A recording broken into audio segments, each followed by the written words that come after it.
Good morning बच्चों। आज हम अपनी जो कार्य पुस्तिका है गणित की, उसका दूसरा अध्याय भिन्न एवं दशमलव शुरू करते हैं। इसका पहले वीडियो मैंने आपके पास भेज दिया है। अगर आपने वो नहीं देखा है तो उसे भी देख लें, ताकि आपको कार्य पुस्तिका को हल करने में आसानी रहे और आपको ये आसानी से समझ में आ जाए। इसका पहला प्रश्न आप देख सकते हैं, यहाँ पर आपको दिख रहा है। नीचे बनी आकृतियों और समूह के रंगे हुए हिस्से को भिन्न संख्या फ्रैक्शन नंबर से दर्शाओ। फ्रैक्शन नंबर से दर्शाओ। तो यहाँ पर पहला प्रश्न में ही आप देख रहे हैं कि एक चित्र बना हुआ है और उसके कुछ भाग को रंगा गया है। हमने इसके कुल भाग गिनने हैं और फिर ये देखना है कि इसके कितने भाग को रंगा गया है। अगर आप इसके कुल भागों को अलग अलग से गिनेंगे तो ये पूरे 8 भाग हैं और इसमें से 4 भागों को रंगा गया है। तो ये कैसी भिन्न हुई? 4/8। अब यहाँ पर एक बात आप और भी यहाँ से समझ सकते हैं।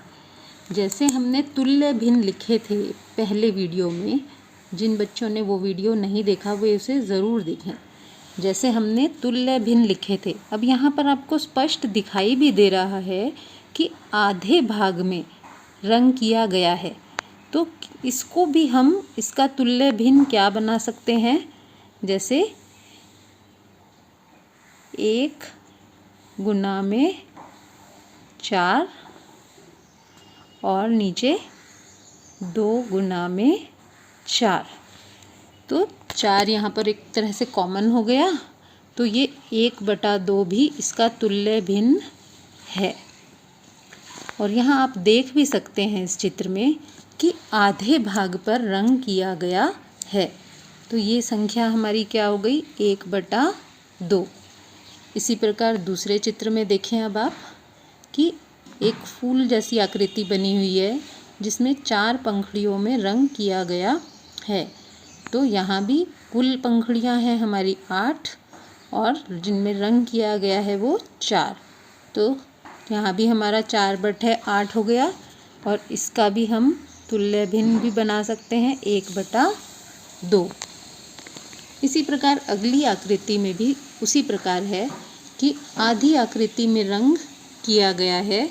तो आधी आकृति में रंग किया गया है मतलब इसका कुल भाग तो है 2 और जिस भाग में रंग किया गया है वो है 1। तो भिन्न बन गई यहाँ पर 1/2। इस प्रकार आप बाकी उदाहरण भी कर सकते हैं। अब हम आते हैं अपने दूसरे पेज पे। इसमें देखिए दूसरा प्रश्न हमारा क्या है? नीचे कुछ आकृतियाँ बनी हुई हैं।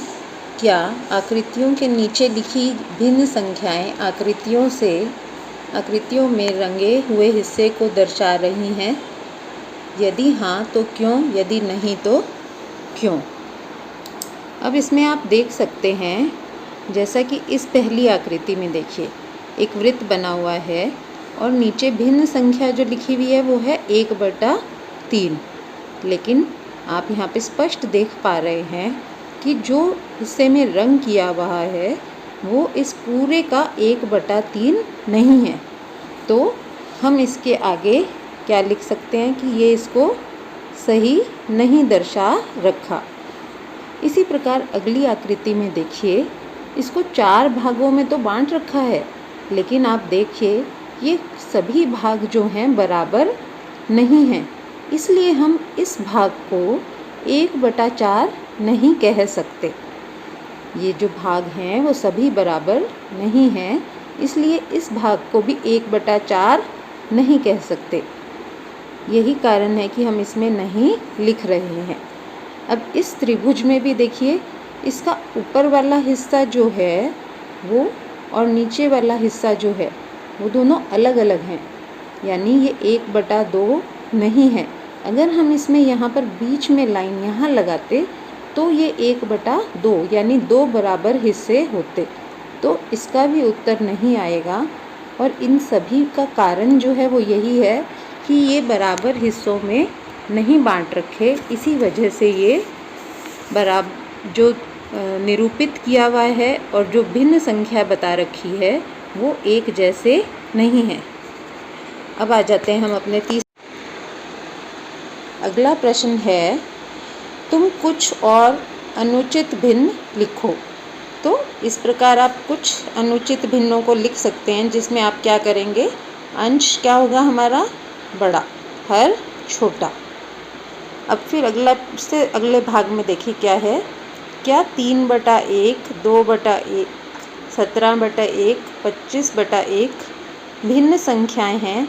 यदि हाँ तो कौन सी भिन्न उचित है और कौन सी अनुचित है?